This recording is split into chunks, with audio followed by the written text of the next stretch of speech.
Clock continuing to run. They'll probably wind this all the way before snapping it on second down.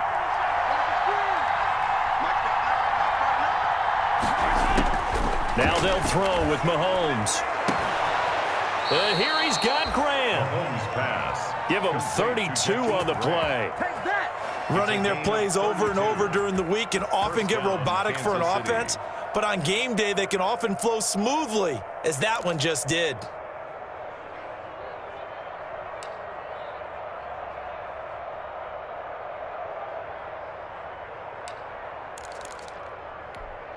They don't need to run another play here before the 2-minute warning. Let's see if they do it anyway.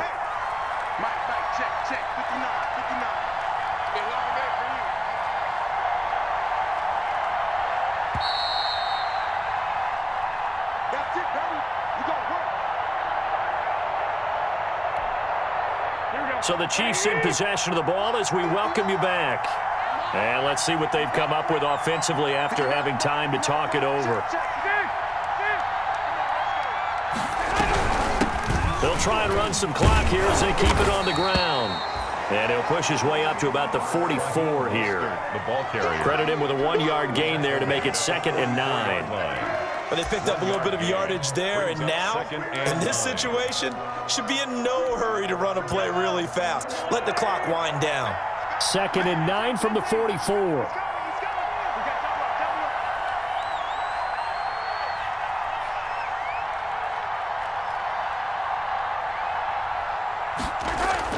Back to throw. Mahomes.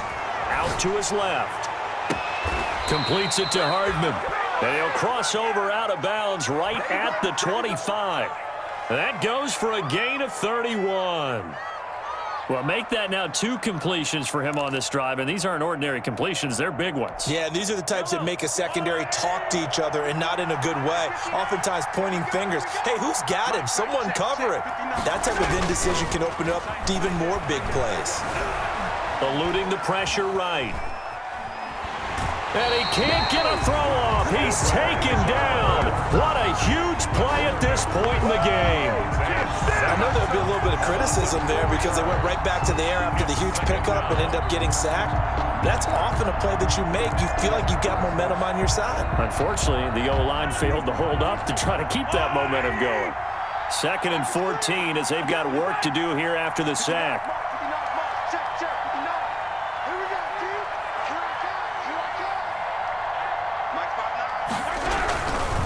They'll try and run some clock here as they keep it on the ground. And he's going to have to protect the football and take his lumps here at this stage of the game as they stop him behind the line. I think it might be time to move to a different section of the playbook there because back-to-back runs, both for loss. Now they have 3rd and long coming up.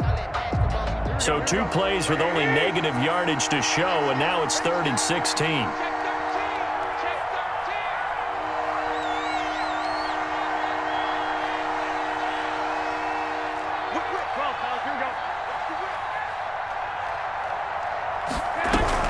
They'll stay on the ground with Mostert. And he's not going to sniff the first down here. He stopped at the 25. The Bills are going to go ahead and use their final timeout as they'll head to the sideline and talk over what to do next. So on 4th down, out trots the kicker in a big spot here. This from 42 yards out. And this one is going to just tuck into the bottom left corner as he gets it to go. And that'll make this a 7-point game. Now, from a defensive perspective, though, I think maybe they're saying, hey, we did what we needed to do, kept this a 1-score game. Yeah, without a doubt, because they were able to bleed some time off the clock, right? Put themselves in a good position, but it's not out of reach yet, okay? Being able to hold them to a field goal means that they do have a chance to come back and win this game.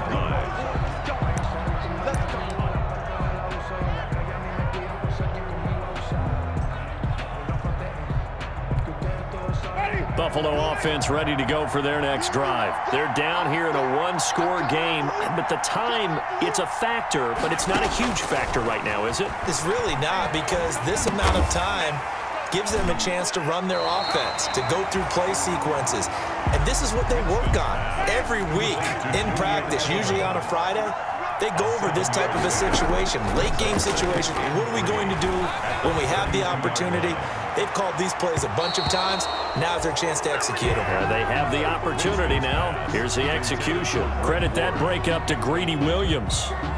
Charles, I think back to your earlier statement about the visitors being the underdogs needing to win that turnover battle, and this defense, they forced 2 turnovers so far, a big reason why they lead this game. Yeah, and I know defenses always talk about getting turnovers in bunches, getting those takeaways.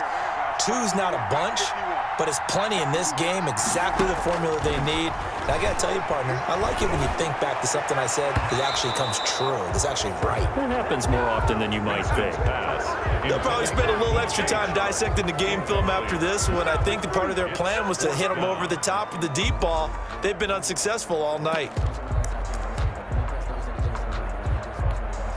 Down 7, and they've got to go for it here on 4th down.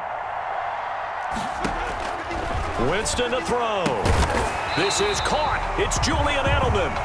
And he will have a first down as they get into the ground at the 37. They keep the game alive, at least for the moment, as it's a first down. We dominate today.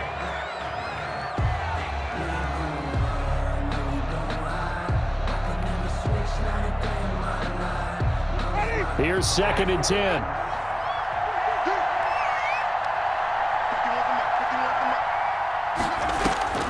Now Winston. He's going to let it fly. And, oh, a crusher there as it's intercepted. William Jackson with a pick.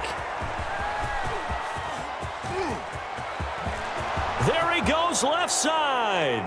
And he will take this one home. It's a touchdown. Little bit of a backbreaker right there. You're down close, 1-score game, trying to push the ball down the field and score, and you throw a pick 6. And sometimes you take a little bit of a gamble when you're making your throws, right? Sometimes you press it a little bit more than maybe you wanted to because you want that score so badly. In this case, it cost them. Greg Zuerlein set to kick off. Now after the touchdown, it's Zuerlein. He'll kick it away.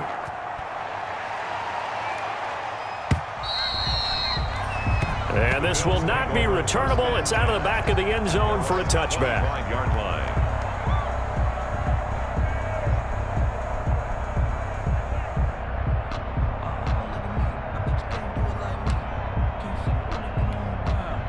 The Bills come to the line to start their next drive. This is just an exercise in futility. Do you even bother running a play here offensively? I wouldn't, because now is not going to erase what's happened during the game. So after it's over, you're going to go to the film, find out where the game was really lost. But this is not a situation now where you're going to make up for anything. We'll see what they do here. Well, Antonio Brown can wreak havoc in so many ways. Here he's able to cause a PI penalty. He runs the defensive backs with such speed and power. I think it creates panic on their end, and a lot of times they just reach out and grab him, and that's the result there, a pass interference call. So they'll come up 1st and 10 now from the 33.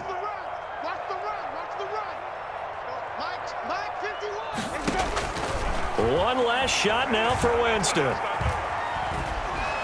And a big loss here as he's taken down. So this one in the win column for Kansas City. And it was their defense that really made the statement after the break. They pitched the second half shutout. Yeah, think about the team that just got vanquished. They did score in the second quarter. Do you think they thought at all that that would be their last points of the game? No, but what a second half. The adjustment, whatever they did in the locker room, it certainly worked. It certainly did, and you're exactly right. Whether it was an adjustment, whether it was just more focus on what they planned to do going in, whether they just played better, whatever it was, it all came together in the second half, and no points were allowed. That's a great way to close them out. So for Kansas City, their strong start to the year continues as they're up to 5-1. And now they'll get the weekend off as they get a little extra time to prepare to face the Denver Broncos. Meanwhile, for Buffalo, the loss will drop them to 4-2 on the year. And they'll try and turn things around next week as they have a date at MetLife Stadium with the New York Jets. That'll do it for us. I'm Brandon Gaudin alongside Charles Davis. Thanks to our entire crew as well. We'll talk to you next time. So long, everybody.